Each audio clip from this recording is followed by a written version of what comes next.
नमस्कार। आज हम ज्ञान मंच पर उपस्थित हुए हैं आयुर्वेद विषय के बारे में चर्चा के लिए, जिसमें हमारा मुख्य विषय आज च्यवनप्राश रहेगा। मैं मेरा परिचय दे दूं, मैं डॉक्टर मनमोहन शर्मा, प्रोफेसर हूं आयुर्वेद कॉलेज में। और आज हमारे साथ चर्चा के लिए जो उपस्थित हैं आयुर्वेद में वरिष्ठ विशेषज्ञ प्रोफेसर महेश जी दीक्षित सर, आपका बहुत बहुत स्वागत है ज्ञान मंच पर। देखिए, च्यवनप्राश के बारे में आज पूरे देश की जनता जानती है और इसका प्रयोग किसी न किसी रूप में वो करते भी हैं।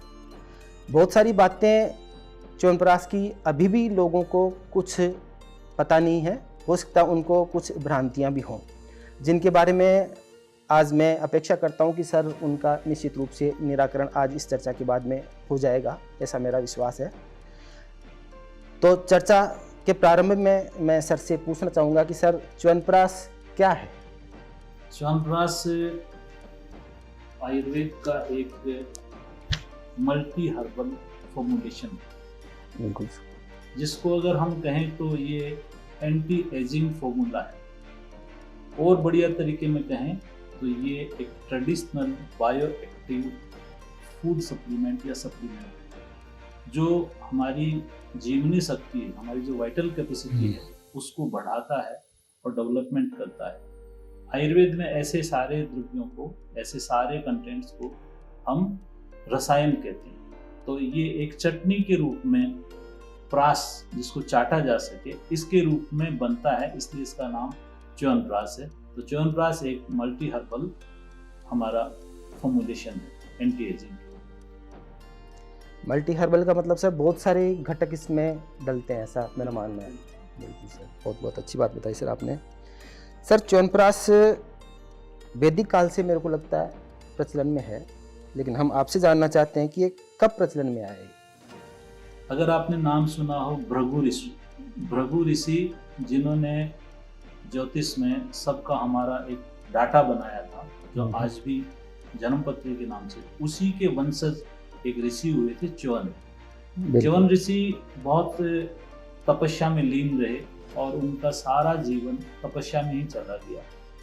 उसके बाद में जब वो वृद्ध हो गए तो उनको ये हुआ कि मैंने तो मेरा सारा जीवन तपस्या में व्यतीत कर दिया, मैं पुनर्यौवन कैसे प्राप्त करूं। उन्होंने हमारे आयुर्वेद के जो प्राचीन ऋषि रहे अश्विनी कुमार, उनसे रिक्वेस्ट की कि साहब मैं तो वृद्ध हो गया और कोई मुझे ऐसा फॉर्मूला दें, कुछ ऐसी दवा दें कि मैं पुनर्यौवन प्राप्त कर सकूं। तो अश्विनी कुमारों ने उनको ये च्यवनप्राश बना के दिया। उस समय उनका नाम च्यवनप्राश नहीं था, उन्होंने एक दिव्य औषधि बना के दी और उसको सेवन करने के बाद में ऋषि च्यवन पुनर्यौवन को प्राप्त हो गए। तो उन्हीं के नाम से, ऋषि च्यवन के नाम से इसका नाम च्यवनप्राश के नाम से हुआ।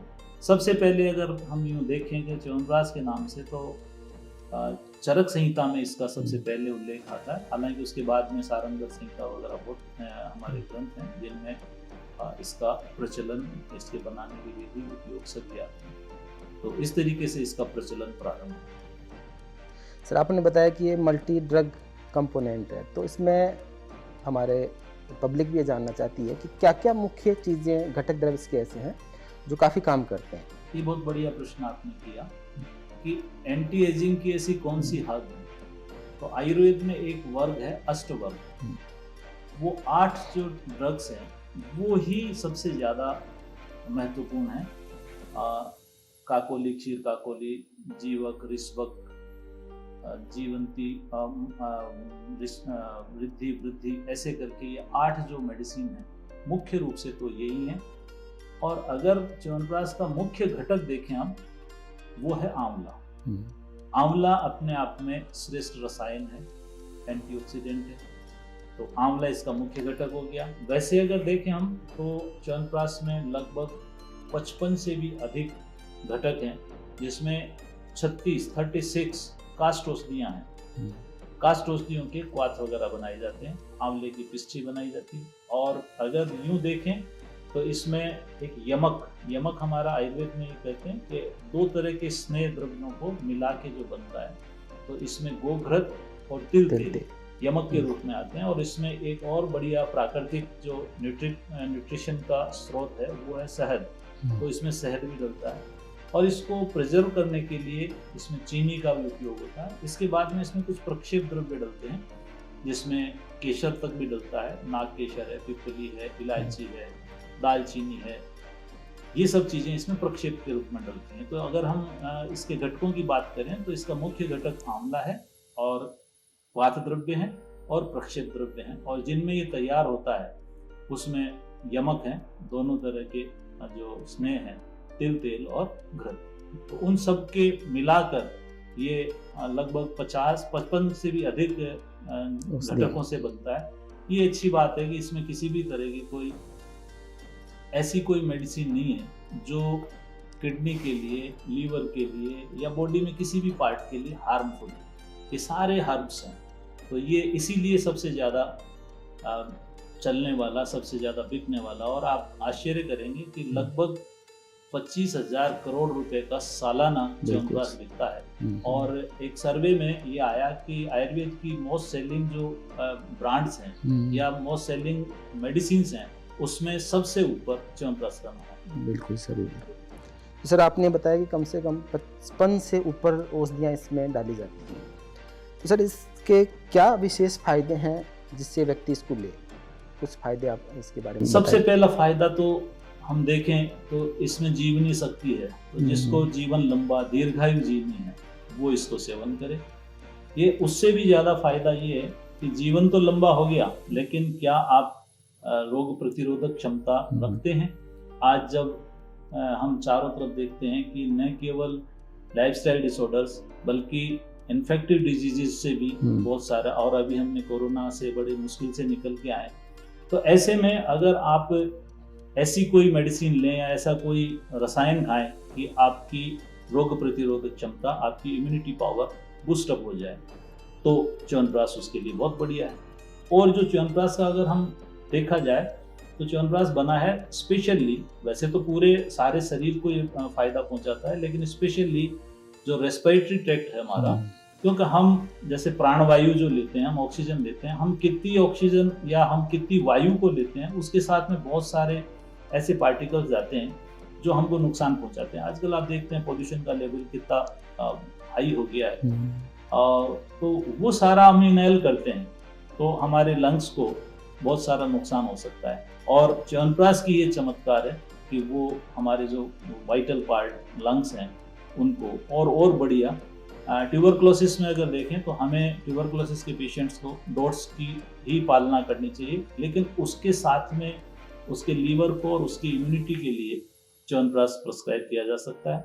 च्यवनप्राश अभी बहुत सारे लोगों के हेयर प्रॉब्लम्स रहती है, बाल झड़ जाते हैं, सफ़ेद हो जाते हैं। आंवला एक अच्छा एंटीऑक्सीडेंट है, तो आंवले के कारण ये हेयर्स को परेशानियों को भी दूर करता है। पेट की समस्याओं में मुख्य रूप से कब्ज है तो ये कब्ज के लिए भी ठीक करता है।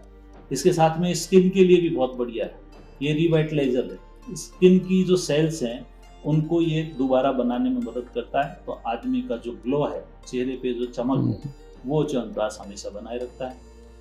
ऐसी कोई महिला, पुरुष, बच्चे, ऐसी कोई परिस्थिति नहीं है कि उनको च्यवनप्राश नहीं लिया जाए। इसलिए ये एक पूरे परिवार के लोगों के लिए, एक बेटर हेल्थ के लिए, एक वेलनेस के लिए एक बहुत बढ़िया रसायन के रूप में आज न केवल भारत में बल्कि बाहर भी इसको जाना जाता है। कुल मिला के सर इसको ऑलराउंड टॉनिक कहा जा सकता है। बिल्कुल, इसमें कोई दो राय नहीं। कुछ परिस्थितियां हैं जिनमें थोड़ा सा इसको अवॉइड किया जाता है, विशेषकर जैसे अल्सर हैं, किसी को एसिडिटी रहती है या डायरिया है या अनडाइजेशन हो रखा है, और स्पेशली आजकल जो सबसे ज़्यादा हो रहा है वो है डायबिटीज़। डायबिटीज़ के पेशेंट्स को च्यवनप्राश से थोड़ी दूरी रखनी चाहिए। बाकी ये यूनिवर्सल एक इस तरह का रसायन है जो हर किसी को लिया जा सकता है और हर समय उपलब्ध रहना चाहिए। मुझे ऐसा ही प्रश्न मेरा आगे वाला था। लगभग अभी भी कई लोग सोचते हैं कि मैं च्यवनप्राश लूँ या नहीं लूँ, तो च्यवनप्राश किन लोगों को खाना चाहिए और किन लोगों के लिए ऐसा है कि जो कॉन्ट्राइंडिकेटेड हो कि नहीं खाना चाहिए उनको, ऐसा भी कुछ हो तो सर ऐसा बताइए आप। बचपन से जिसको अपने शरीर का विकास करना है, जिसको लॉन्ग लाइफ रहना है, जिसको एंटी एजिंग रखना है, उन सबको च्यवनप्राश खाना चाहिए। स्पेशली मैंने बताया क्योंकि ये थोड़ा सा गर्म प्रकृति का होता है, तो बहुत ज़्यादा गर्मी हो या जिसका बहुत पित्त का परेशानी वाला कि आंवला है वो उसको कवर करता है, और डायबिटीज़ में शुगर के कारण ये इसको नहीं करना चाहिए। बाकी ये सबको, मोटे को, पतले को, सबको फ्रूटफुल। सर एक चीज़ और देखी जाती है लोगों में, ये भी सुनने को मिलता है कि सर बच्चों को ये दिया जाए या नहीं जाए, इसके बारे में आपको दिया जाए, क्योंकि बच्चों की ग्रोइंग एज होती है, उनको इससे विटामिन सी, आंवले की और च्यवनप्राश में एक खासियत है, वैसे आंवले की एक खासियत है कि वैसे विटामिन सी को अगर गर्म किया जाता है तो वो नष्ट हो जाता है, लेकिन आंवला ही एक ऐसा फ्रूट है दुनिया में कि जिसका विटामिन सी उबालने के बाद में भी, गर्म करने के बाद में बरकरार रहता है। तो विटामिन सी बच्चों के लिए, बच्चों की ग्रोथ के लिए बहुत ज़रूरी है, इसलिए बच्चों को च्यवनप्राश निश्चित रूप से खिलाया जाना चाहिए। सर कुछ रोग ऐसे हैं जिनके बारे में सोचना पड़ता है, चूँकि इसमें आपने बताया कि शर्करा भी डलती है, चीनी डलती है, तो आज देखा जाए तो हमारे पूरे देश में मधुमेह के रोगी काफ़ी मिल रहे हैं और वो च्यवनप्राश खाना भी चाहते हैं, तो वो मधुमेह के रोगी क्या च्यवनप्राश ले सकते हैं? नहीं, मधुमेह के रोगी को च्यवनप्राश नहीं लेना चाहिए। मधुमेह के रोगी को ये चाहिए कि वो आंवले की कुछ ऐसी प्रिपरेशन बना ले, पेस्ट वगैरह बना के, या और कोई ऐसा सिस्टम ले ले कि वैसे आंवला मधुमेह के रोगी के लिए तो बढ़िया है, लेकिन शुगर के कारण उसको नहीं लेना चाहिए। सर एक चीज़ और देखी जा रही है आजकल मार्केट में, जो च्यवनप्राश आता है वो अनेक नामों से आता है, स्पेशल च्यवनप्राश के नाम से आता है, सोना चांदी युक्त च्यवनप्राश आता है, मोती युक्त च्यवनप्राश आता है, तो लोग सोचते हैं कि सोना चांदी नाम आ गया तो हम इसका सेवन करें, तो इन चीज़ों के बारे में आपकी क्या राय है? देखिए, एक स्टैंडर्ड फार्मूला च्यवनप्राश का है, वो मैं समझता हूँ पर्याप्त है, और उसके बाद में अगर आप कुछ और प्रयोग करते हैं तो वो किसी चिकित्सक की देखरेख में किया जाना चाहिए, और एक लिमिटेड टाइम के लिए करना चाहिए, क्योंकि जब हम उसमें मेटल्स या कोई भस्में, धातु वगैरह लेते हैं तो उसको लंबे समय तक के लिए हम प्रिस्क्राइब नहीं कर सकते, या लंबे समय तक उसको नहीं खाना चाहिए। और यूं तो अगर आप सोना डलवाते हैं, सोने की भस्म डलवाते हैं, चांदी की डलवाते हैं, कुछ और भी आप डालते हैं, तो वो पोटेंशियल तो हो जाएगा, लेकिन उसको सेवन करने में थोड़ी सावधानी बरतने की आवश्यकता होती है। बिल्कुल सर। एक चीज़ और मैं जानना चाह रहा था सर कि इसको विशेष रूप से शीत ऋतु में ही लिया जाए या फिर किसी भी ऋतु में ले सकते हैं? गर्मियों में लोग डरते हैं कि गर्म, जैसे आपने पहले शुरुआत में भी कहा, तो ऐसा कुछ विशेष है? सच है, क्योंकि ये रेस्पिरेटरी ट्रैक्ट के लिए और शीत ऋतु के लिए, क्योंकि इसमें दशमूल वगैरह इस तरह के कंटेंट चलते हैं, तो ये शीत ऋतु में विशेष रूप से लेते हैं और उसमें अच्छी मात्रा में भी ले सकते हैं। लेकिन अगर आप गर्मियों में भी लेते हैं तो ये कोई हार्मफुल नहीं है, बस थोड़ी सी क्वांटिटी कम हो तो आप 12 महीने इसको प्रयोग कर सकते हैं, लेकिन गर्मी के दिनों में थोड़ा सा कम और सर्दी के दिनों में आप अच्छी मात्रा में इसको ले सकते हैं। सर बिल्कुल सर। एक चीज़ और है सर कि इसकी एक तो मात्रा, क्वांटिटी कितनी लेनी चाहिए और दिन में किस समय लेना चाहिए और किस चीज़ के साथ लें, जैसे लोग दूध के साथ लेते हैं या पानी के साथ लेते हैं, तो ये भी सर थोड़ा सा आप क्लियर करें। निश्चित रूप से मात्रा के लिए बात करें तो मात्रा आदमी की उम्र के हिसाब से तय होती है।